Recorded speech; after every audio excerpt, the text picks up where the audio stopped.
Hi, everyone, and welcome to a vlog. I am going to be listening to the audiobook of The Lord of the Rings, the trilogy, in the next couple of months, probably, because they're quite big. I think the first one at least is about 22 hours, and I think the third one should then go toward the 30, so it's going to take me a while to get through them. And I thought I would share my experience because it's going to be quite a path, and I already have thoughts. So, The Lord of the Rings, I have read the books when I was 12, 13, and I think I went through them pretty quickly because at that time, every time that I went through a descriptive passage, I would diagonally read it. And I remember diagonally reading the second half of the third book because the whole Frodo and Sam in Mordor was just bleh. And now I'm listening to it on audio, so there's no diagonally reading. Um, but I'm very curious to see what I think of the books right now, with my reading tastes obviously having changed and the movies being a lot fresher in my mind. So I'm going to see the differences between the books and the movies a little bit more, which is already happening, and I've just been listening to it a couple of hours.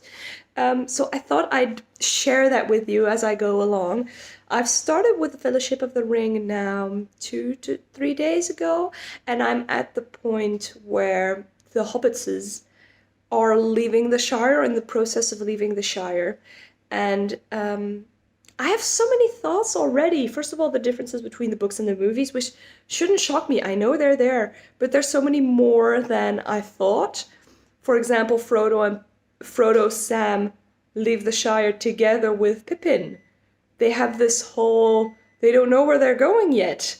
They've already met the Black Riders, and they're just going towards Brandybuck. Frodo has this list because he doesn't want the hobbits in the Shire to know that he is leaving the Shire. He doesn't really know.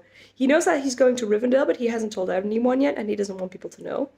Um, so now they're just walking, and he's hoping that Gandalf will find him.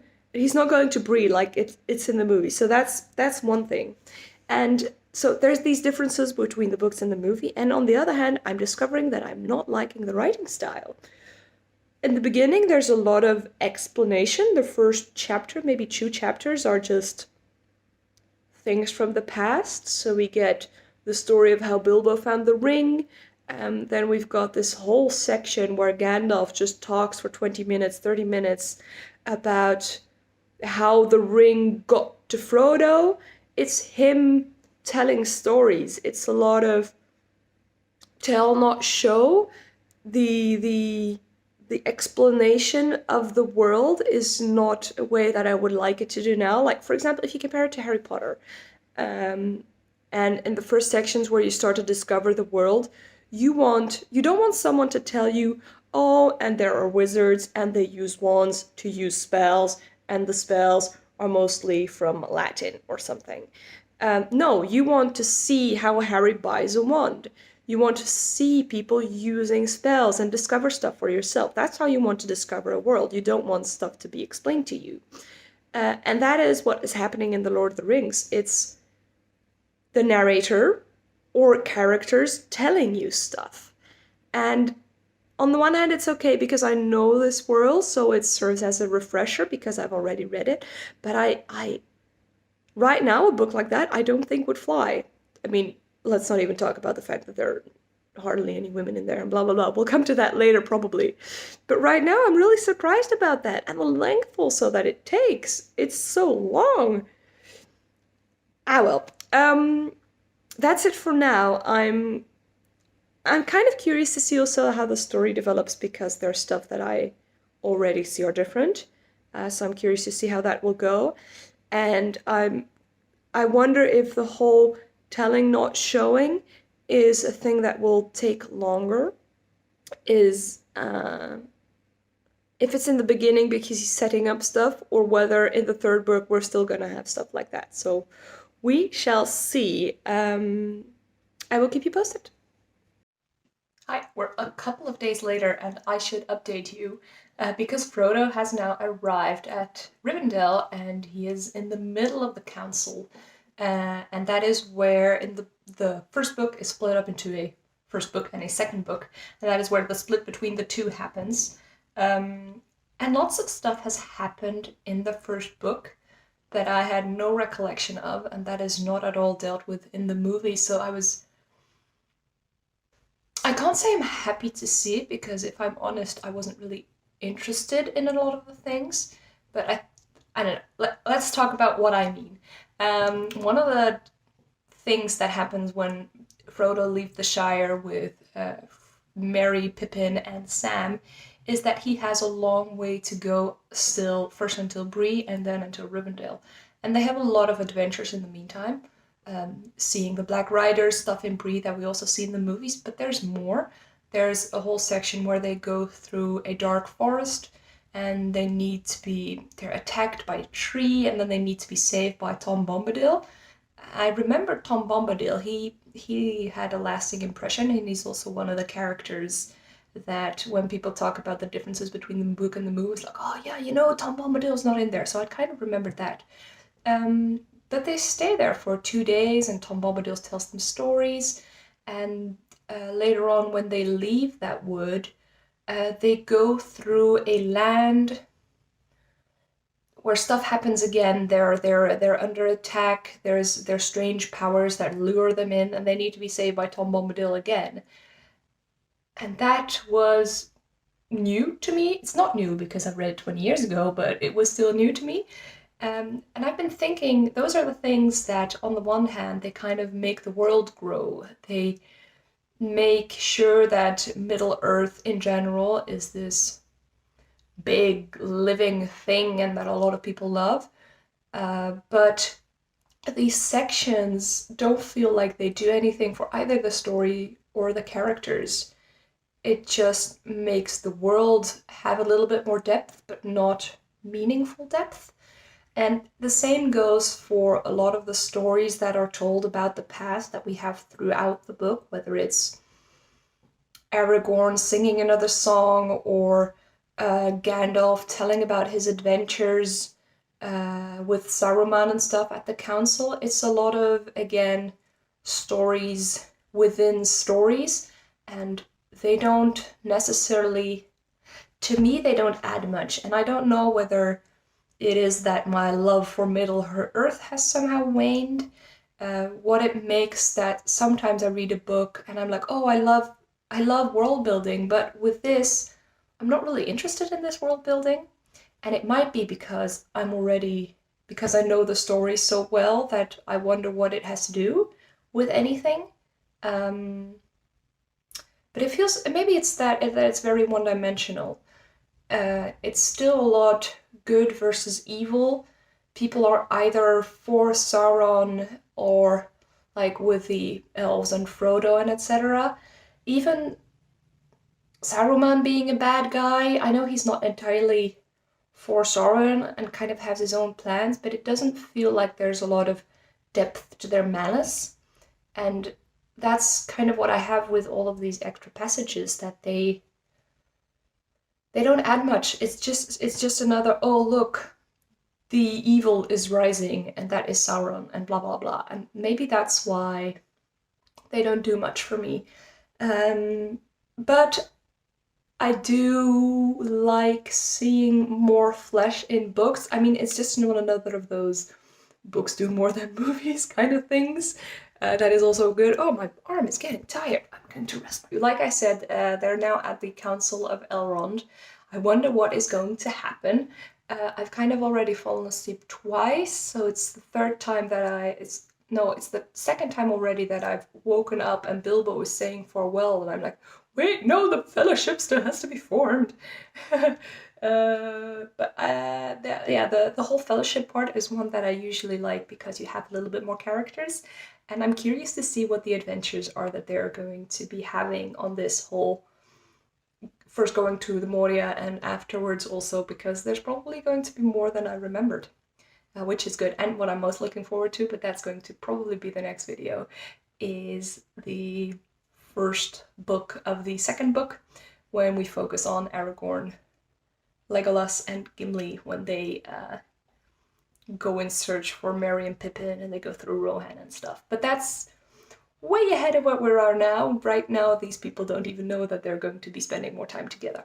Also, I have one other thing that it keeps bothering me and that I should talk about next time because now my arm really hurts, is... No, I switched my arm. Okay. One thing that really bothers me is the position of Sam. Sam is Frodo and Bilbo's servant. There is no point at which they're friends. He's always saying Mr. Frodo and Mr. Bilbo, and Frodo does not take the time to say to Sam, hey, Sam, we are equals. Sam is the one that takes care of them it's not even, people that love, there are people that like taking care of other people. This is more than that. This is him being a servant, and it's bothering me. I wish their relationship was that of equals, and I don't think it's going to change. I mean, I'd love to be surprised, but from what I have in my head, even at the end, it's still Mr. Frodo, sir. No, it's Frodo. I mean, they're kind of a band of brothers kind of thing. It's disappointing. Gotta go. See you next time. Don't know when that will be. But I'm rushing through this. I'm already... I've been listening to it a lot because it's a known story, so it's easy. So it shouldn't be too long before I have another update. I'm checking in a couple of days later again. The company, but we'll get to that in a sec, has left Rivendell. They have moved through Caragras. They tried to come over the mountain with Calagras. Can't remember the name. That didn't work, and then they ended up choosing to go through Moria against the wishes of most of them, but following Gandalf, trusting Gandalf, knowing this was still going to be a hard passage. In Moria, they discovered that the dwarves that did go there a couple of years before have not survived, and that there are still evil powers at play. There are orcs and even a Balrog. Gandalf doesn't make it. The group comes out of the Moria, and then they, still very saddened, go to Lothlorien, and that's the part where I'm at. They've just met Celeborn and Galadriel, and Frodo and Sam are about to look into the mirror. And I think I wanted to update you again because I have thoughts. So I'm enjoying rereading this book, however you want to call it. I'm speeding through it. The whole thing is 22 hours, as I've said before, but I think I've started a week ago and I've done already nearly 20 hours of listening, so that says something about how interested I am. But I do find that there's a lot to criticize about the books. Some of the things I've already said about, the quantity of stories within stories, and I will say that in this part with the group of 9 traveling through Middle-earth, there are less stories within stories. There's still some, there are still random people singing and telling us about people of old, but it's a lot less. The majority of the world has been built up, so there's less of that. But I was expecting a little bit more interaction between the people. In the first part, when it's just the hobbits traveling, we get a little bit of the interaction between them. We get the humor of Pippin's slightly ridiculous character, and you see the bond that there is between Frodo, Merry, and Pippin mostly, and then Sam being more of a servant to Frodo. You see that. And now with the group of 9, there isn't a lot of interaction between the characters. And I find that that's a miss because, it's called the Fellowship of the Ring and the Company and blah, blah, blah. But you don't see their bond forming. When Gandalf is swept away by the whip of the Balrog, everybody is very saddened. But while I understand the sadness because you've seen someone perish, you don't see the love that these characters have for one another. You don't see it evolve. And that would have been such a great thing to see this group getting to know one another. And we know that there's a lot of tension between elves and dwarves. you don't see that happening. You don't see them, like, maybe tension between Boromir and Aragorn and how that eases away. There's none of that. There's really only them moving forwards and having a hard time with the weather and thinking about what path to use, and someone telling about, oh, wait, we're moving through that. Well, this and this wizard used to be here and he also did this in the past, and then starts singing a song. So there really isn't a lot about the characters. Everything is still mostly about the land and all of the past that there is in the land. That really shows how Tolkien has really thought about Middle Earth through the ages and all of these different stories. But like I said previously, it still feels empty is not the right word, but it's not alive. For something that has so much history, it doesn't live, because I don't see the relationship between Gimli and Legolas, for example. I can't say, I mean, like I said, I still love it. I'm speeding through it. There's a lot of nostalgia also attached to it because I've seen the movies a couple of times.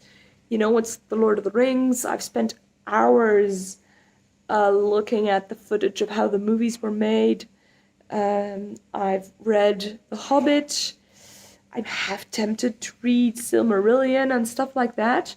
But right now, reading this book, it's nearly like reading a history book. No, it's not as bad as that. No, I'm exaggerating. But I think I've got my point across, maybe. I miss the relationship between the characters. I miss the life. I also miss a little bit of the complexity of feelings, because you see that all of the bad guys, they all have a link to Sauron. They're all, with every little thing, even the monster that you have at the Gate of Moria, you know, it could be just a separate monster just wanting to feed itself. That's a very natural thing. But even with that, it is, ooh, he went for Frodo. Maybe that is because Sauron is somehow steering him and it's the ring calling, and it's always linked to that. So for something that has this history, it doesn't mean that the people themselves are very complex or their motives could be super complex. So disappointed, but happily going along with it. It's weird. It's weird how classics and things from that you've read previously, how you think differently about them. It's also possible that I'm now overly critical of it just because it's a classic and therefore I need to find why I don't like it or something. I'll probably check in when I've finished the book, but you all know that earlier than me. And I think also, seeing as how long I'm talking, that this vlog is going to end with me finishing the first book, and then we'll do another video for the second book, because I can tell you already that I'm going to go through with it. So, probably gonna see you in a sec. I've just finished The Fellowship of the Ring. I was a little bit underwhelmed because I thought at the ending, you know, you would have the whole Boromir trying to save Merry and Pippin kind of stuff, and that didn't happen. It's just Frodo and Sam floating away. And now I'm underwhelmed. No, let me see.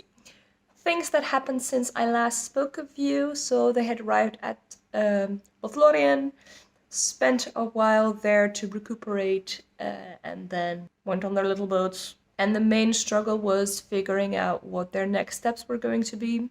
Boromir really wants them to go via Minas Tirith to go to Mordor, and but the other path is directly going to Mordor, and because Frodo doesn't know what he wants to do, the rest of the group doesn't know what they want to do. So it's just about him trying to make that choice and them floating on their boats. And that's it. Again, not a lot of bonding between characters, but I was struck with it again because at Lothlorien, Legolas and Gimli become friends. And you don't see that. It's just that when they get on the boats, when they leave Lothlorien, they have 3 boats, and one of them quote, is Legolas and Gimli's because they have become friends. But you don't see that happening. I just wish that would have been in there a lot more. But yeah, I've already talked about that. Another weird thing, by the way, is that in my head it was always Celeborn. Apparently it's Celeborn. I've been saying that wrong in my head for 20 years, which is going to be fine. And there was another one also, oh yeah, that I called always in my head Sirit Ungol. Apparently it's Kirit Ungol. Ungol, something. It's about the C and K sound. I am probably going to start the Two Towers next, now that I've finished the Fellowship of the Ring. That's, by the way, another thing, the title, because throughout the book, they're called the Company. I forgot to tell you about that last time, but it's the company this, it's the company that.